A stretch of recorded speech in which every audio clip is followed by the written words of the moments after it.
Olá, meu nome é Kátia Bruno e você está no canal Audiobooks Metanoia, um canal feito para você transformar a sua mentalidade através do conhecimento dos livros. Se você ainda não é inscrito nesse canal, se inscreva, porque não custa nada e você vai nos ajudar a compartilhar conhecimento e transformação. Não esquece de deixar o seu gostei, o seu joinha e de compartilhar também com outras pessoas que vão com certeza gostar de ouvir os áudios deste livro. Nós estamos lendo o livro A Isca de Satanás. Como se livrar de uma armadilha mortal, a ofensa. Este livro é de John Bevere e nós estamos no capítulo 13. Vamos lá? Escapando da armadilha.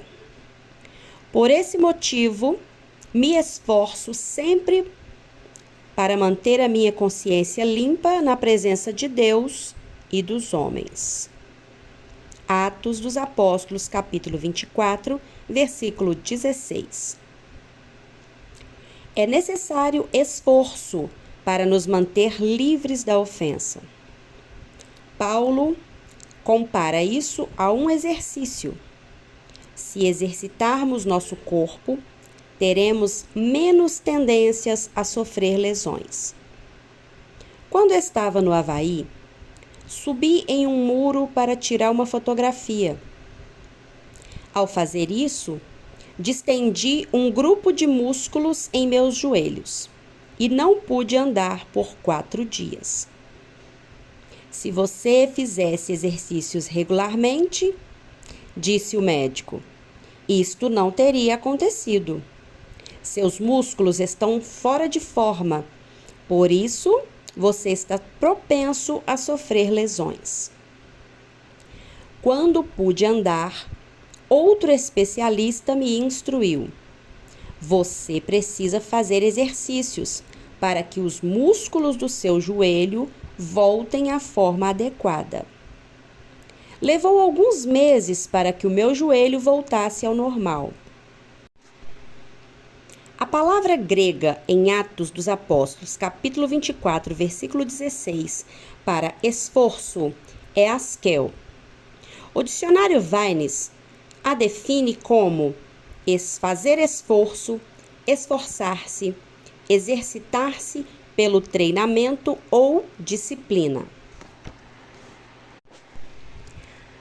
Às vezes, as pessoas nos ofendem e não é difícil perdoar.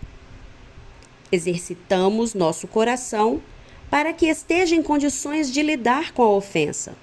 Assim, não ocorre nenhuma lesão ou dano permanente. Muitas pessoas poderiam ter subido naquele muro no Havaí e não se lesionarem, por estarem em forma. Do mesmo modo, alguns estão condicionados a obedecerem a Deus, exercitando seu coração. O nosso grau de maturidade determina a forma como vamos lidar com uma ofensa sem sofrer danos. Algumas ofensas são mais desafiadoras do que aquelas para as quais fomos treinados. Este esforço extra pode causar uma ferida ou lesão, após a qual teremos de nos exercitar espiritualmente para ficarmos livres e sermos curados novamente. Mas o resultado vale o esforço. Neste capítulo, tratarei destas ofensas extremas e intensas, que requerem mais esforço para serem resolvidas. Ocorreu um incidente em minha vida envolvendo alguém do ministério. Essa ofensa extrema que sofri não foi um fato isolado, mas foi um de diversos fatos que ocorreram com essa pessoa e que se intensificaram durante mais de 1 ano e meio. Todos ao meu redor sabiam o que estava acontecendo. Você não está magoado? Me perguntavam. O que você vai fazer? Você vai ficar parado e aceitar isso? Estou bem, dizia eu. Isto não me afetou. Vou seguir em frente com o chamado que está sobre a minha vida. Mas a minha resposta não era outra coisa senão orgulho. Eu estava extremamente magoado, mas negava isso, até para mim mesmo. Passava horas tentando entender como tudo aquilo podia ter acontecido comigo. Eu estava chocado, paralisado e impressionado. Mas suprimia esses pensamentos e mantinha uma aparência forte, quando na verdade estava fraco e profundamente ferido. Meses se passaram. Tudo parecia árido. O ministério estava sem graça. Meu lugar secreto estava vazio e sem oração. E eu estava perturbado. Combatia contra demônios diariamente. Achava que toda aquela resistência era devido ao chamado de Deus para a minha vida. Mas, na verdade, era o tormento gerado pela minha falta de perdão. Todas as vezes que eu estava com aquele homem, saía me sentindo espiritualmente derrotado. Até que chegou uma manhã que jamais esquecerei. Eu estava sentado na varanda do meu jardim orando. Senhor, estou magoado? Perguntei. Mal estas palavras saíram dos meus lábios, ouvi um brado no mais profundo do meu espírito. Sim! Deus queria que eu soubesse claramente que estava magoado. Deus, por favor, ajuda-me a sair dessa mágoa e desta ofensa. Supliquei. É demais para mim lidar com isso. Era exatamente neste ponto que Deus queria que eu chegasse. No final das minhas forças. Geralmente, tentamos fazer as coisas na força de nossas almas. Isto não nos ajuda a crescer espiritualmente. Em vez disso, nos tornamos mais suscetíveis ao fracasso. O primeiro passo para a cura e para a liberdade é reconhecer que você está magoado. Em geral, o orgulho não quer que admitamos que estamos magoados e ofendidos. Quando admiti a minha verdadeira condição, busquei ao Senhor e me abri para receber a sua correção. Senti que o Senhor queria que eu jejuasse por alguns dias.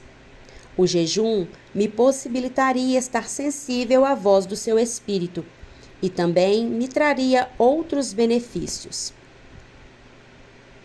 Porventura, não é este o jejum que escolhi?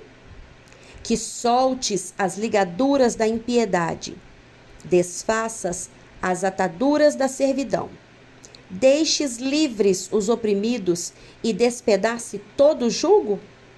Isaías 58, versículo 6. Eu estava pronto para que essas ligaduras da impiedade fossem quebradas e para ser livre da opressão. Alguns dias depois, estava em um culto de funeral. O homem que havia me ofendido também estava lá. Observei-o da parte de trás da igreja e comecei a chorar. Senhor, eu o perdoo. Eu o libero de tudo que ele tenha feito. Imediatamente senti o peso ser retirado. Eu o havia perdoado. Que alívio me inundou. Mas esse era apenas o começo do meu caminho para a recuperação. Em meu coração havia perdoado, mas não tinha consciência da extensão da ferida. Eu ainda estava vulnerável e podia ser ferido de novo. Era exatamente como a recuperação de um ferimento físico.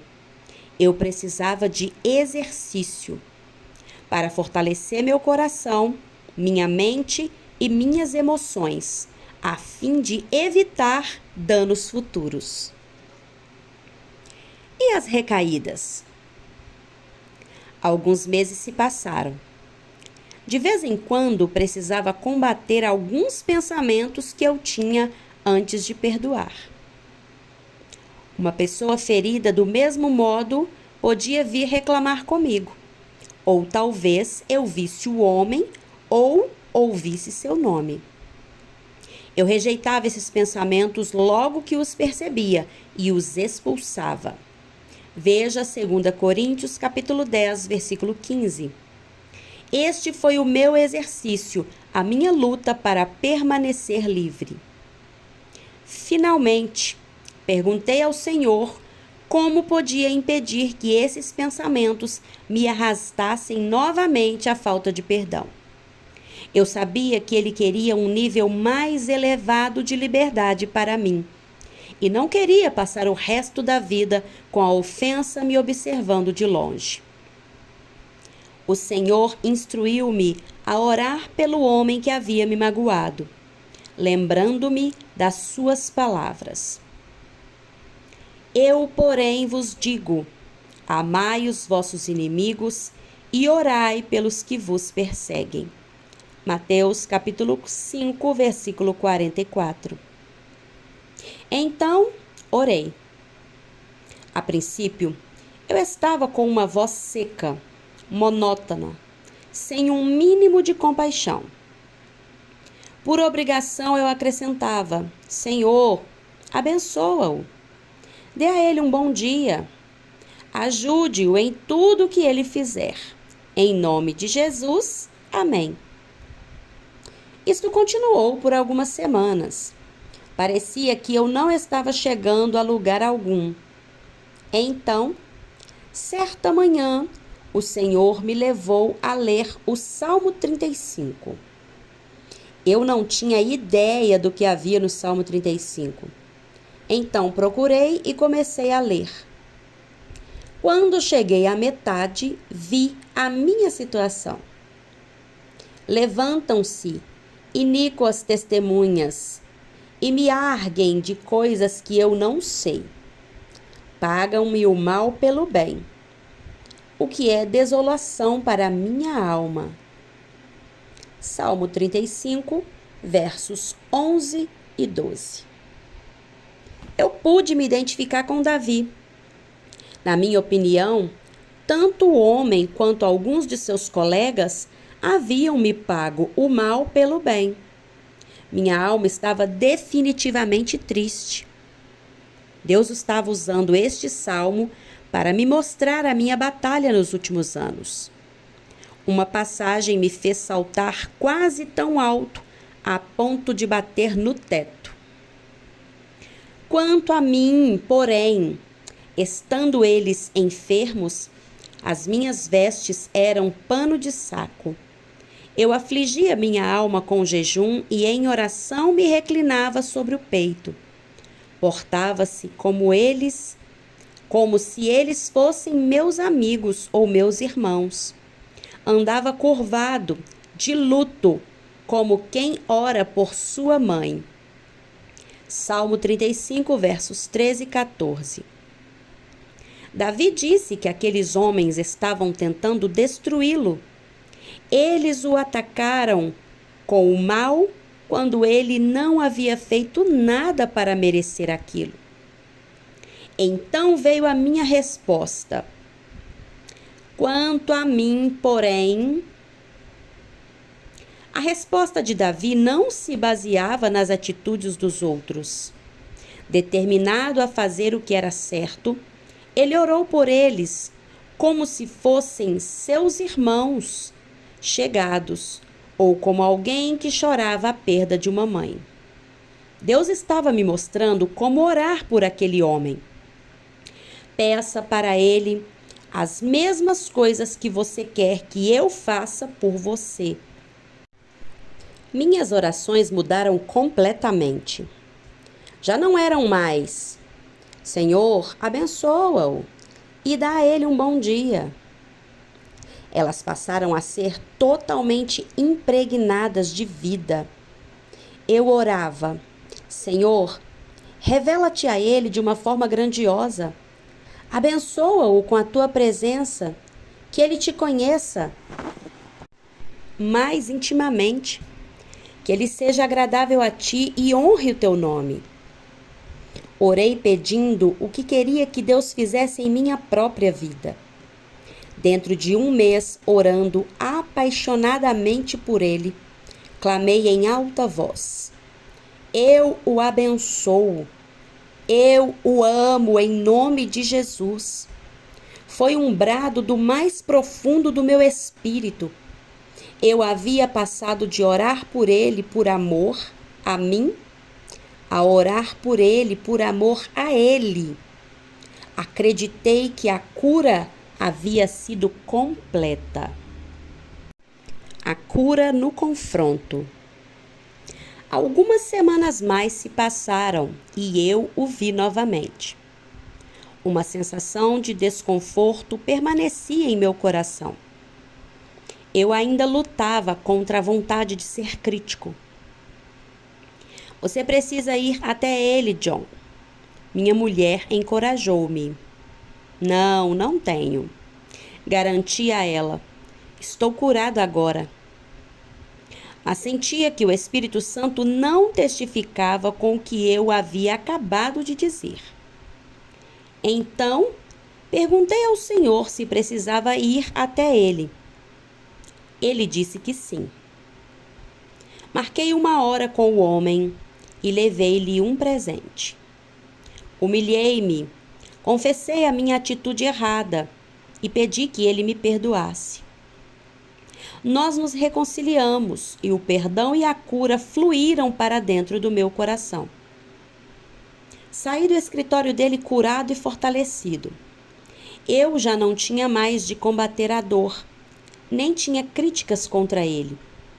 O nosso relacionamento tem sido fortalecido desde então e nunca mais tivemos problemas. Na verdade, apoiamos muito um ao outro. Quando conheci aquele homem, disse a Lisa, ele não cometia erros, em minha opinião. Eu não via defeito nele. Eu o amava porque achava que ele era perfeito. Mas quando fui magoado, foi difícil amá-lo. Precisei de cada centímetro de fé que tinha.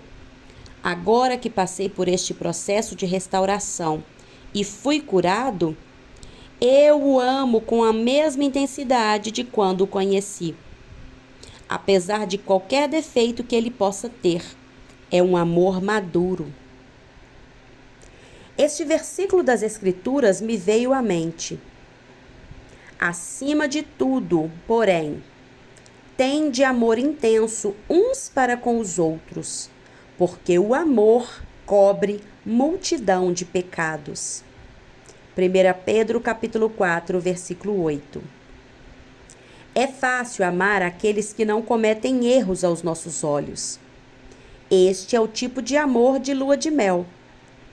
Mas outra coisa é amar alguém quando podemos ver os seus erros, principalmente quando fomos vítimas deles. O amor de Deus estava me amadurecendo, fortalecendo o meu coração. Desde então, casos semelhantes aconteceram, mas não demorou para que eu liberasse a ofensa, pois meu coração estava exercitado para permanecer livre dela. Vários meses se passaram, desde o tempo em que Deus falou comigo em minha varanda, até o dia que saí do escritório daquele homem curado. Aquele foi um período de treinamento, no qual meu coração foi exercitado e fortalecido. Durante esses meses, às vezes parecia que eu não estava chegando a lugar algum. Na verdade, eu me perguntava se não havia piorado. Mas eu estava no caminho, seguro para a recuperação. O Espírito do Senhor me conduziu em um ritmo que eu podia suportar. Era parte do meu processo de amadurecimento. Eu não trocaria aquela experiência, e sou grato pelo crescimento que ela trouxe à minha vida. Amadurecendo através das dificuldades. Crescemos nos tempos difíceis e não nos tempos em que tudo é fácil. Momentos difíceis sempre ocorrerão na nossa caminhada com o Senhor. Não podemos fugir deles. Ao contrário, precisamos enfrentá-los, pois eles são parte do processo de sermos aperfeiçoados no Senhor. Se você optar por fugir deles, comprometerá seriamente o seu crescimento. À medida que supera diferentes obstáculos, você se tornará mais forte e mais compassivo. Você se apaixonará mais por Jesus. Se você saiu de algumas dificuldades e não se sente assim, provavelmente não se recuperou da ofensa. A recuperação é escolha nossa. Algumas pessoas se magoam e nunca se recuperam. Por mais cruel que isto possa parecer, foi escolha delas. Jesus aprendeu a obediência por meio das coisas que sofreu. Pedro aprendeu a obediência por meio das coisas que sofreu. Paulo aprendeu a obediência por meio das coisas que sofreu. E quanto a você? Você aprendeu? Ou você está duro, áspero, frio, amargo e ressentido? Nesse caso, você não aprendeu a obediência. Sim, é verdade que há algumas ofensas que não vão embora sem nos afetar. Você precisa trabalhar nelas, lutando para se libertar. Mas nesse processo, você cresce e amadurece. A maturidade não vem facilmente. Se viesse, todos a atingiriam. Poucos atingem este nível de vida por causa da resistência que enfrentam. Há resistência, porque o curso da nossa sociedade não é de amor, mas de egoísmo. O mundo está dominado pelo príncipe das potestades do ar. Efésios capítulo 2, versículo 2. Consequentemente, para entrar na maturidade de Cristo, haverá dificuldades que virão ao nos colocarmos contra o fluir do egoísmo. Paulo voltou a 3 cidades onde implantou igreja. Seu propósito era fortalecer a alma dos discípulos. Entretanto, é interessante ver como ele os fortalecia. Ele os encorajava dizendo, exortando-os a permanecer firmes na fé e mostrando que através de muitas tribulações nos importa entrar no reino de Deus. Atos capítulo 14, versículo 22. Ele não lhes prometeu uma vida fácil. Não lhes prometeu sucesso de acordo com os padrões do mundo. Ele lhes mostrou que, se quisessem completar a sua carreira com alegria, iriam encontrar muita resistência, que ele chamou de tribulação. Se você está remando em um rio contra a corrente, terá de remar continuamente, a fim de avançar contra o fluxo do rio. Se parar de remar e relaxar, finalmente acabará sendo levado pela correnteza. Mesmo assim, quando estivermos determinados a seguir o caminho de Deus, encontraremos muitas tribulações. Todas as provações apontarão a resposta para uma pergunta principal. Você vai se preocupar consigo mesmo, como o mundo faz, ou vai viver a vida negando a si mesmo? Lembre-se que quando perdemos a nossa vida por amor de Jesus, encontraremos a vida dele. Aprenda a fixar o seu foco no resultado final e não na luta. Pedro definiu isso muito bem. Amados, Não estranheis o fogo ardente que surge no meio de vós, destinado a provar-vos, como se alguma coisa extraordinária vos estivesse acontecendo. Pelo contrário, alegrai-vos na medida em que sois coparticipantes dos sofrimentos de Cristo, para que também a revelação de sua glória vos alegreis exultando. Primeira carta de Pedro, capítulo 4, versículos 12 e 13. Observe que ele compara a extensão do sofrimento à extensão da alegria. Como você pôde se alegrar tanto? Quanto a sua glória for revelada, você será glorificado com ele.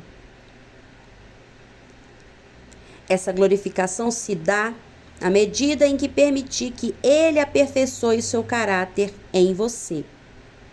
Então, não olhe para a ofensa. Olhe para a glória que está por vir. Aleluia! Testemunho. É mais importante ajudar um irmão que tropeçou do que provar que você está certo. Tenho 18 anos. Sou filha de uma mãe solteira e tenho uma irmã gêmea idêntica, além de parentes maravilhosos. Nunca conheci meu pai biológico e durante toda a vida nunca consegui perdoá-lo. Meu avô, um tremendo homem de Deus, deu-me a isca de Satanás para ler. Depois de lê-lo, perdoei meu pai completamente. N.M. Novo México. Se este capítulo edificou a sua vida, então não se esquece de deixar o seu like, o seu joinha e de compartilhar também com outra pessoa que vai com certeza ser muito edificado com este capítulo. Quero lembrar, se você ainda não é inscrito nesse canal, para você se inscrever, porque assim você estará nos ajudando a compartilhar conhecimento através da palavra de Deus. Deus abençoe a sua vida, um grande abraço e até o próximo capítulo.